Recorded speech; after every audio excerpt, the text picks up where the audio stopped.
Muito bem, meus irmãos, graça e paz a todos. Estamos ao Amém. vivo pelo MRV Theology, a maior escola de teologia de Swindon. É isso aí. Agora em rede internacional, né? De Lisboa a Oxford, Swindon, né? Graças a Deus, estamos juntos aí. Olha, pessoal, nós vamos entrar agora nessa primeira matéria. Agora é a matéria, são as matérias ministeriais que chamam. Matérias pastorais, né? Que chamam. A partir de agora vai ser matéria ligada mesmo ao púlpito. São as matérias que são aquelas matérias que são distribuídas no seminário que é aquele de 5 anos, no último ano, no quarto ano e meio para o quinto ano, não? São as matérias que mais englobam a questão ministerial. Vai ser muito bom para o nosso estudo, porque vai dar um bom preparo ao obreiro, né, às obreiras, e vai ser muito legal. Vamos começar com a eclesiologia. Inclusive, você vai ver algumas coisas que nós já falamos anteriormente, a gente vai voltar de novo, mas com outro enfoque. Vai dar uma lembrancinha do que nós já estudamos, mas vai vir outro enfoque. Por exemplo, nós vamos estudar sistema de governo, né? Apesar que não vamos estudar o sistema de governo, tipo assim, da MRV. O sistema de governo que era feito na época, o que fez depois, e os sistemas que existem. A gente vai entrar em um desses aí, né? Então, vamos estudar também a projeção do trabalho, né, que a igreja operou nesse período, né, eclesiológico que chama, né? Então, são matérias pastorais. Vamos ter depois dons e ministérios, que vai ser maravilhoso também.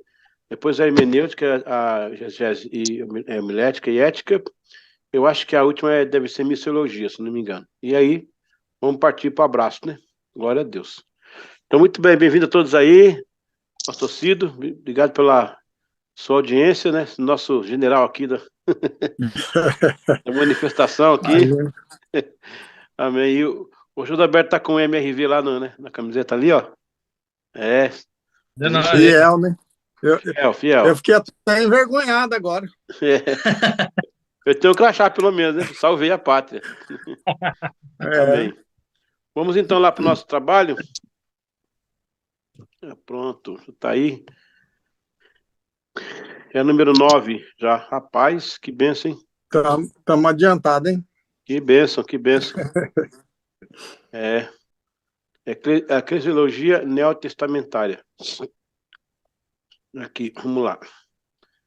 Muito bem. Nós já vimos esse termo aí numa outra aula, né? Mas a gente vai agora voltar mais um pouquinho nele e vamos trabalhar um pouquinho mais dentro do assunto, fazer uma projeção bem mais aprofundada, né?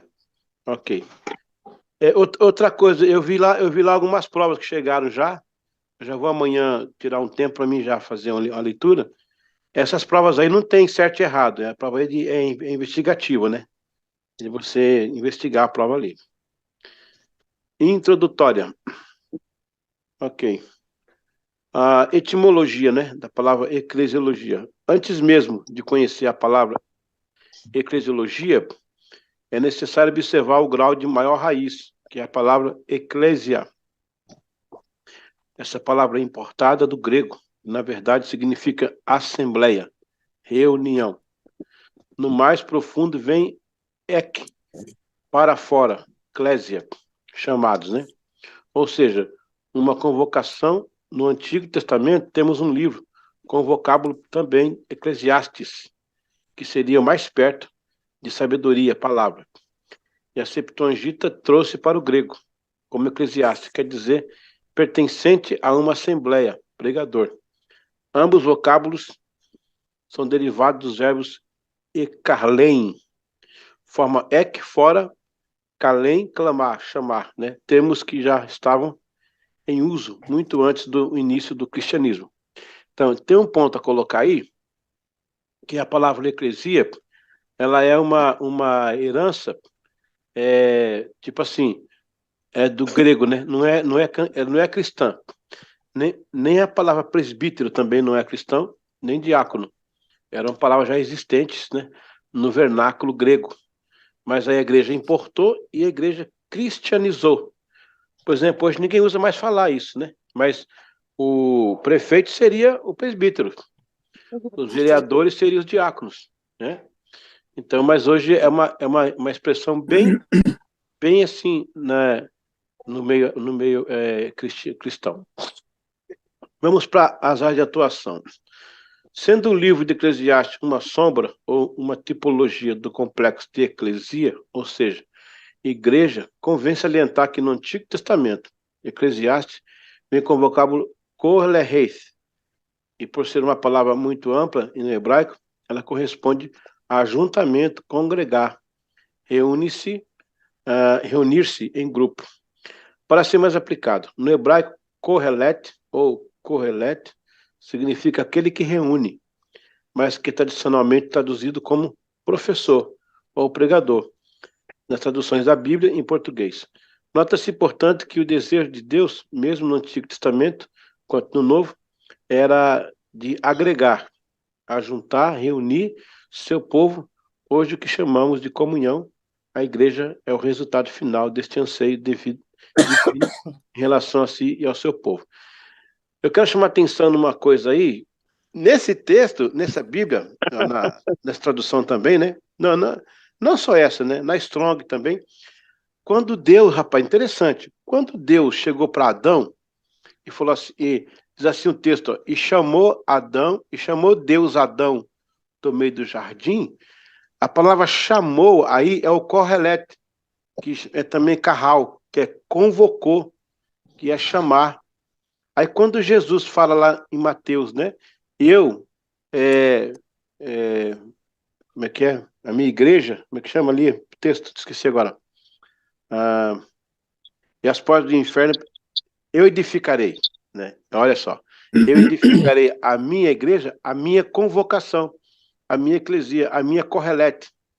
Assim, eu edificarei a minha correlete, o meu carral. E correlete é reunião, carral é chamar para reunião.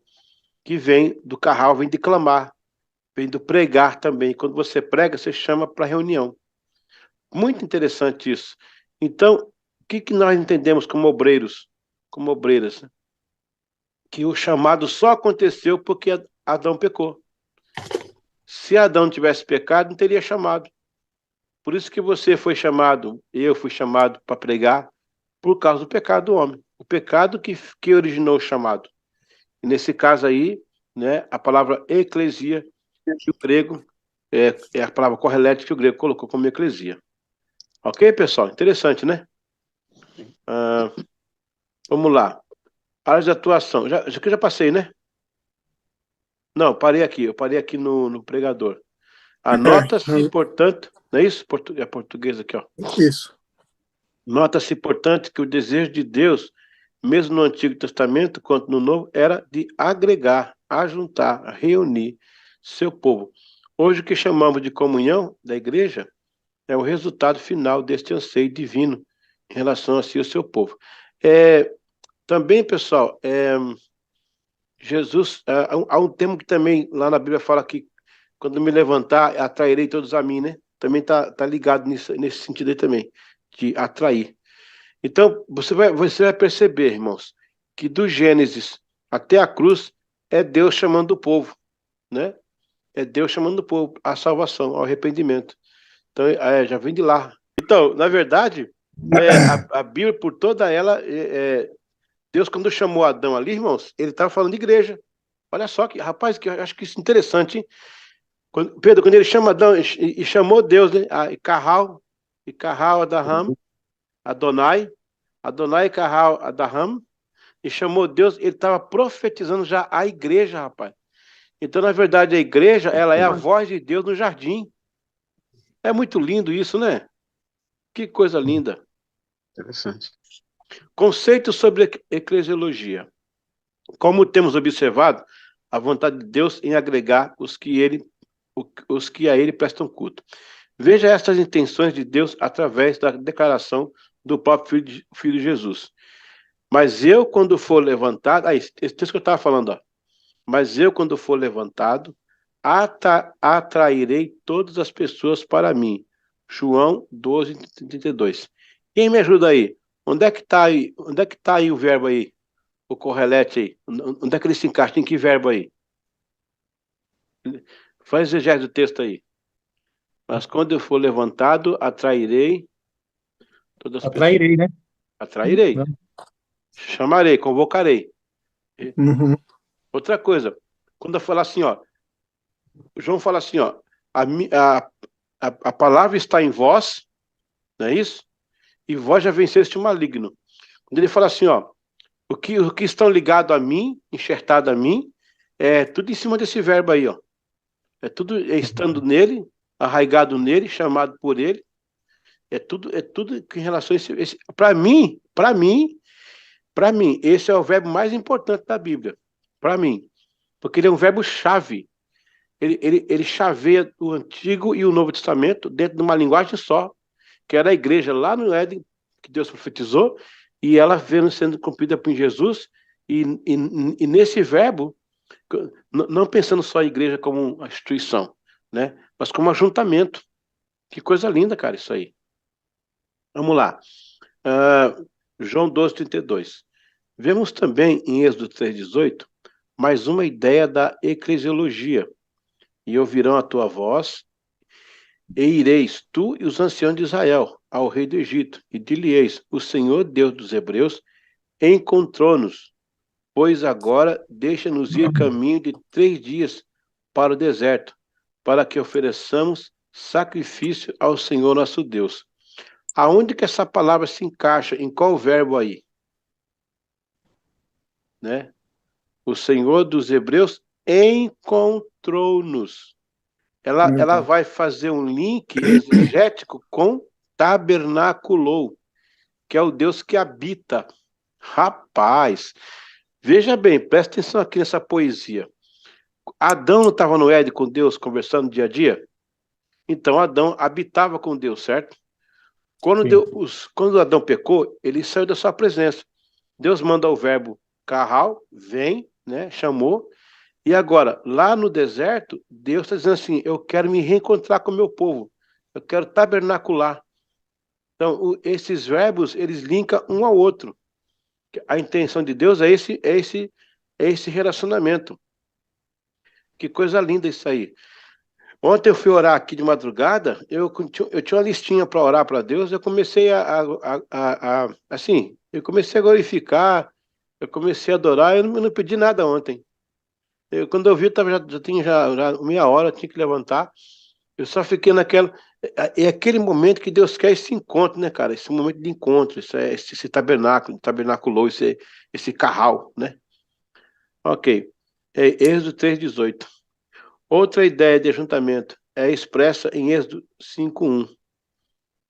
Depois foram Moisés e Arão e disseram a Faraó: assim diz o Senhor, Deus de Israel: deixa meu povo para que me celebre uma festa, ó, celebrar também no deserto. Através desses textos podemos observar claramente o que está motivando o movimento eclesiástico por toda a Bíblia, toda a história. A real intenção de Deus sempre foi agregar seus filhos, seu povo para consigo. É muito bom, irmãos, usar na apologética esses textos para combater esse negócio do crente falar assim: eu não preciso ir para a igreja, não. Não. Que ficar em casa eu leio a Bíblia, em casa eu oro. E agora tem esse movimento aí, né? Do sem terra, ou do sem igreja, né? Movimento MSC, né? Não, MSI, movimento sem igreja, né? Eles dizem que não precisa mais, porque isso é sistema. E o que eu faço com esse monte de texto aí? O que eu faço com eles? Eu jogo aonde? Tudo isso aí, ó. Ó, sempre o desejo de Deus foi agregar seu povo. Como é que eu faço com esse texto? Como é que eu faço com os textos lá de Atos? Eles estavam unânimes no templo, servindo ao Senhor, eles estavam no mesmo lugar, reunidos. Rapaz, o pessoal, sabe o que é, professor Cido? O pessoal faz uma Bíblia paralela à Bíblia deles. Pega só os textos que alimentam aquela ideia e pronto. E faz aí uma religião, né? Aí tá esses textos que você pode usar nesse caso aí para você combater esse tipo de ideia que estão disseminando. Inclusive no Brasil, esse movimento tá forte lá, os sem igreja. E a maioria é o pessoal que tem dinheiro. Parece que é uma coisa. O cara acha que tem dinheiro, acha que ele manda na igreja, acha que ele pode, sabe? É a maioria esse pessoal. É tudo empresário, esse papo. É tudo os mãos de vaca para não ser dizimista, esse povo. Mas Deus cuida dele, Deus cuida, fica tranquilo. Não tem problema não. Fundamento, Carral. Carral. Carral é uma palavra hebraica antiga, significando uma reunião, um encontro de pessoas. Esta forma espontânea de organização social surgiu após a destruição do Estado judaico. A principal função do Carral é a mediação entre o governo e a comunidade judaica. A palavra Carral significa convocar, e foi dela que surgiu Correlete. Daí o grego trouxe Eclesiastes. E por fim, Carral, Eclesia. Há uma forte tradução para Carral que é chamado. O chamado para a obra de Deus logo após o pecado de Adão. Veja, mas chamou o Senhor Deus Senhor Deus ao homem, e perguntou-lhe, onde estás? Gênesis 3:9, percebeu? O homem foi chamado por causa do pecado. Quer que vocês prestem atenção numa coisa agora aí? Essa pergunta de Deus para Adão é uma pergunta de relacionamento, certo? Deus não está dizendo assim, ó, quem foi que pecou? Porque, ó, se por exemplo, o Adalberto chegar em casa hoje e tiver um vidro quebrado, ele vai perguntar, ei, Miguel, o que você fez aqui? Por que você quebrou esse vidro? Não foi eu não, foi a mamãe. A pergunta de um pai, quando encontra na casa um acidente, é perguntar quem foi? Quem quebrou? Quem que fez isso? Deus poderia ter descido e dito, quem pecou, né? Bom, seria uma incoerência porque Deus sabia, ele viu tudo. Que, aliás, para mim, o momento em que a Eva caminha para a árvore e pega na fruta foi o momento mais crucial que Deus viu. Que ali o seu plano todinho estava indo para água abaixo e aquilo ia provocar a morte de Jesus, né? Mas aí, ele vem no jardim, ele faz a pergunta, onde estás? Então, presta atenção, pessoal. Essa pergunta é uma pergunta de relacionamento. É uma pergunta de quem se relaciona. Não é uma pergunta de um punitivo, um juiz. Quem foi que pecou? Não. Onde estás? Por quê? Porque quando Deus voltou, Adão estava no local de encontro com Deus. E Adão corre para dentro do jardim. É interessante, porque Adão, irmãos, ele não foi feito no jardim. Você pegar o capítulo de Gênesis lá no começo, Adão é criado fora do jardim. O texto é bem claro. O texto em Gênesis 2 diz assim, ó, e Deus pegou o homem e colocou no jardim. Por isso que o homem é esse cara meio rude, meio selvagem, diferente da mulher, porque a natureza dele é a natureza de jungle. Ele foi feito fora, né? E Eva foi feita dentro do jardim. Por isso que ela foi muito dócil, né, com a serpente, acabou perdendo a salvação lá, perdendo as bênçãos do Éden, porque não tinha ideia como é que era lá fora. Se ela soubesse como é que era lá fora, não teria, né, feito o que ela fez. Mas Adão foi criado fora e foi jogado dentro do jardim. Então presta atenção aqui numa coisa. Adão, ao invés de correr, por que ele não correu fora do jardim? Se ele conhecia lá fora, por que ele não correu para lá? Ele correu para dentro do jardim. Aí tem uma coisa que precisamos notar aí. Na verdade, o que era o jardim? Você lembra? O jardim era as iguarias. O jardim, ele era o quê? As delícias de Deus.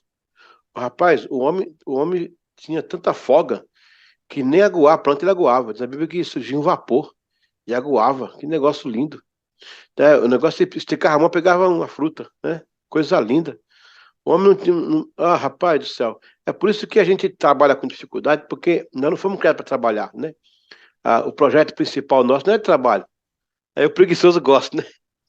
O preguiçoso gosta. Nós não fomos desenhados para trabalhar. E nem para usar roupa, né? Por isso tem que estar tocando roupa toda hora. Mas, o que acontece? Quando Deus chama Adão, irmãos, eu sempre soube que trabalhar na ideia.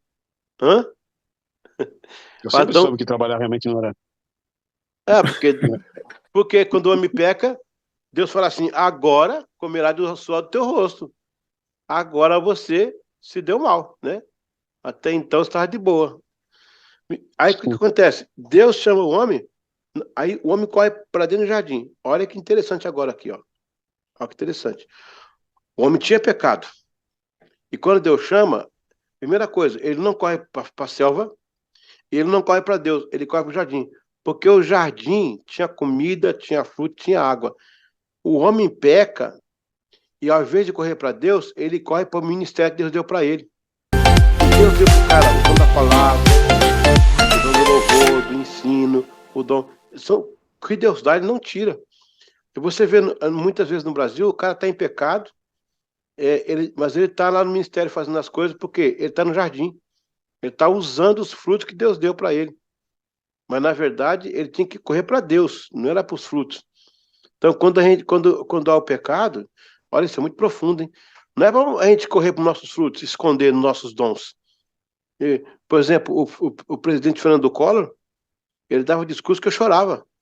O cara nem crente era, de falar de um jeito que o povo chorava, porque o dom da palavra, o dom da retórica. Então as pessoas recebem de Deus um dom, Deus não tira o dom, porque, por exemplo, eu já me questionei, né? Você vê lá, você soube de um cantor que caiu em pecado. O cara caiu em pecado, todo mundo soube, a pessoa não não pediu perdão, não reconciliou, e continuou como se nada tivesse acontecido. Aí você fala, o cara tá pregando, o cara tá cantando, lá o pessoal tá... mas a gente esquece, né? Duas coisas aí. Primeiro que, igual fez Adão. Adão pecou e correu pro meio do fruto. A pessoa corre e se esconde nos dons que Deus deu para ela, né? Agora, segunda coisa, logo depois não vai ter mais frutos. E aí vai chegar o momento que ele vai ser expulso do jardim. Aí vai ser feio. Porque se ele voltasse para Deus, Deus o abraçaria. Não sei como é que seria esse negócio do perdão ali, se evitaria a cruz. Seria outra discussão, porque seria outro dia para falar sobre isso. Mas não seria tão ridículo como Deus ter expulsado, né? Eles foram expulsos do jardim. Não foram nem pegados na mão, assim, um para fora. Não, foram expulsos. E como Deus fez isso, eu não tenho ideia, mas foram expulsos, né? Então é interessante a gente ver todos esses detalhes aí que aconteceu nesse período. Espera aí. Eu acho que eu quase... não, ok. Eu vou voltar aqui. Vamos dar... Pastor Leo, dá uma mexidinha na antena aí. Hã? Dá uma mexidinha na antena aí que a internet tá cortando pra gente aqui. Pois é, cara. Acho que minha posição aqui. Dá uma mexida na antena aí. Ver se eu consigo melhorar aqui. Pede para alguém subir em cima da casa. Eu lembro desse negócio de subir em cima da casa, hein? Vê se agora vai melhorar. Tem que pôr bombril na antena, que ajuda a dar mais conexão. Que é essa voz aí? Entrou uma voz aí. Lucilene, hein? Não, Ganhou o troféu. Tá faltando a voz. Ô, Lúcio, nem tem prova hoje? Não, próxima, né? Hoje tem prova, não. Não, na próxima tem prova. Acho que sim, na próxima. Tem. Tem, Lucilene? Não? Tem, né? Tem. Então. Eu vou ver isso aí. Mas Olha a prova tá boa. Mas não é agora não, hein? É na próxima aí. Pessoal, alguém quer comentar algum ponto aí? Quer elencar algum ponto da aula aí? Pode ficar à vontade.